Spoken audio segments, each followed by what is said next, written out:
Welcome to Penrose Learning, where we make understanding easy.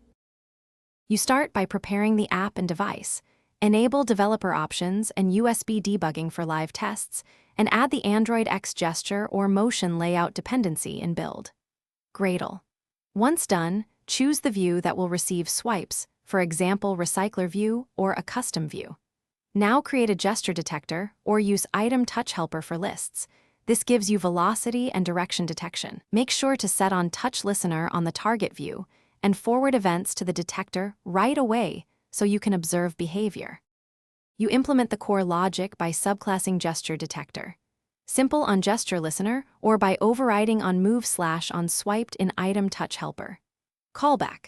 First, set thresholds like min velocity and min distance using view configuration and tweak touch slop. This prevents accidental triggers. Then detect direction by comparing absolute delta x and y and the sign of movement. Once direction is determined, map gestures to actions, for example delete on left swipe, archive on right swipe, or reveal controls. Also account for pointer index changes and multi-touch so gestures remain robust.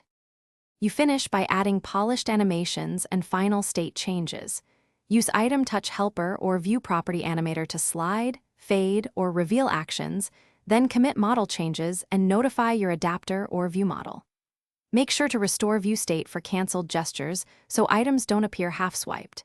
If swipes misfire, first increase min distance or min velocity.